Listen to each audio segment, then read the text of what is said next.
It's the 11/11, day 4, and I woke up this morning thinking about the parallel universes of what if and if only. Do you do this? Do you play this game? Like, what if I had? If only I hadn't, or what if I hadn't? If only I had. I don't know, just these different bars that we could and couldn't, could or couldn't, could have, should have, would have taken, but didn't. Like, do they exist somewhere? Are there like different versions of us just like living our best lives on some other alternate parallel universe? Or is this the best life? Or is this the only one? Anyway, as I was lying in bed this morning, before I managed to like, the thought in fact that propelled me out of bed was, and it's not the first time I've had this thought, but it was like, what would life be like if I'd stuck at the acting the first time around? Now, the first time around acting for me, I was 16. I just started A levels and was not having the best time.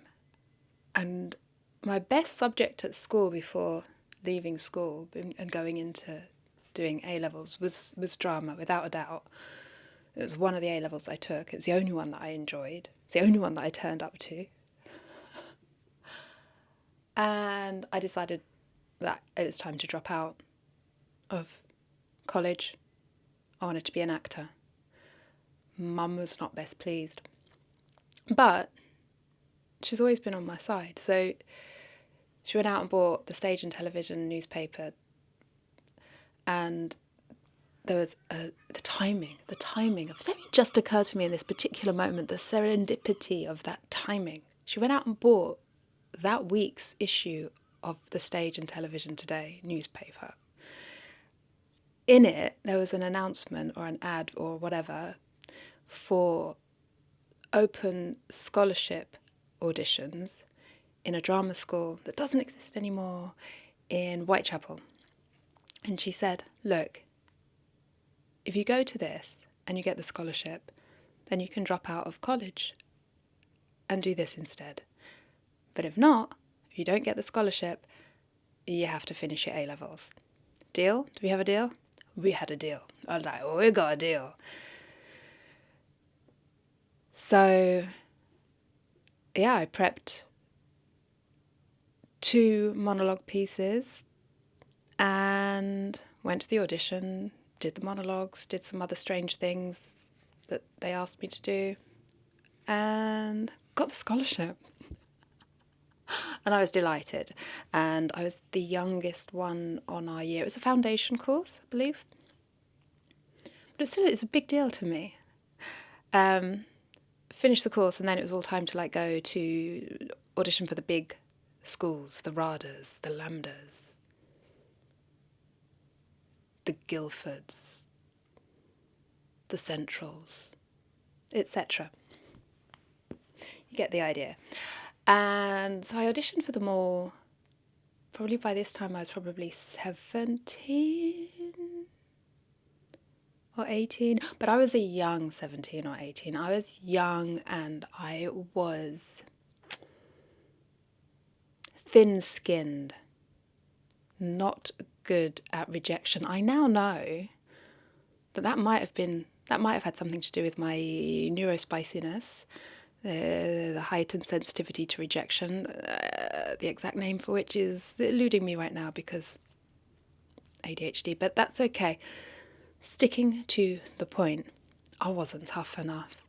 And so I was like, you know what, no, I'm not going to do it. I can't handle rejection. I just cannot handle rejection, so I'm not going to do it.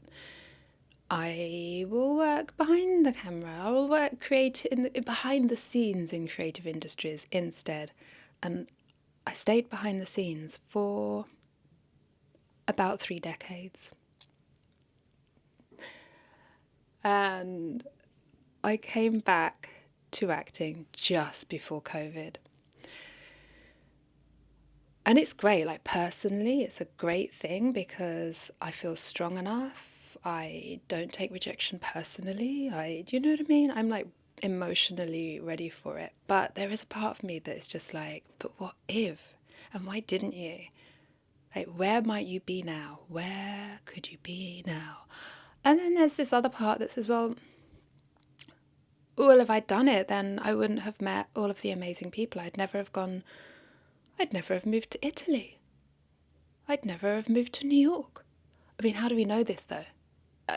Who knows where I may have moved? I mean, I may be an LA bitch by now. We don't know because we didn't do it.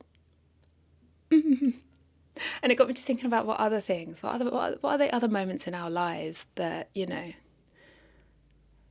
could have had a whole other outcome.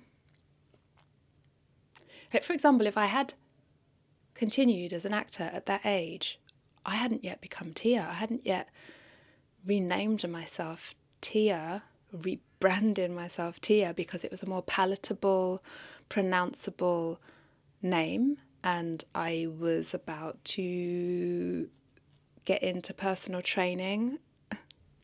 And back then, it was just leaflets. I just had leaflets printed and would distribute them around and about the place, and my name would be printed in the leaflet. And I wanted a name that people could pronounce. I wanted people to be able to pick up the phone, see that name, pick up the phone, dial the number and say, can I speak to Tia? Is that Tia? As opposed to what usually happened when people were faced with my name on paper for the first time in the UK back in the 90s and earlier, which was stutter, not because they had a stutter, but because they were like, I don't know how to pronounce this combination of letters. How does it? And I'd be like, that's me. In doctors' waiting rooms, in dentists, that's me. Nofretiti. My friends called me Titi, and some of them still do. But yeah, so if I'd stayed with the acting back when I was 16, would my stage name be Titi? It certainly wouldn't be Tia. I think I was pronouncing Nofretiti a bit extra with a PH instead of an F. Who knows? Who knows? But yes, it did get me to thinking about all these other moments, like the time that I was working at the BBC in their art documentary department, and I was a researcher, and it's like rolling contracts. You'd kind of have to scramble and hope they would be renewed every 3 to 6 months. And you could pitch documentary ideas, and I did. I pitched this documentary idea for the cultural history of colours, and it was meant to kind of talk about how the symbolism of colours culturally, psychologically, has informed beauty ideals. I can't remember the exact details of it, but it had something. So yellow was in it for blonde, blue was in it for blue eyes, and red was in it for the red lips. Anyway, I then quickly forgot about it whilst working. You send it and forget it kind of thing, a bit like self-tapes. And I went and made a documentary in Italy, in Rome, and fell in love, didn't I? I only fell in love. I moved my entire life to Rome. But just before this, just as I'd made this decision that I was going to quit the BBC and I was going to leave the UK and I was going to move to Italy and I was going to learn Italian and my life is going to be amazing. This was before Eat, Pray, Love, Yo. I think. Anyway, just before that, I get an email, or was it a call? I can't remember, but it was about the pitch and like, would I like to pursue it? Would I like to write it up further? There's interest. And in that moment, I could have, didn't say, yes, hell yes, let's do that. Let's see where this goes. Follow brain, follow logic, follow rationale. No. Followed heart. Followed heart. Followed love. Followed. Culture. Went to Italy. Went to Rome, which was meant to be for 3 months, but ended up being for 5 years. But if I hadn't done that, would I be like some mega producer now? Was that the path? Is that me on some alternative universe somewhere being like mega producer? And then Italy, 5 years later, I decided to leave Italy and try New York out.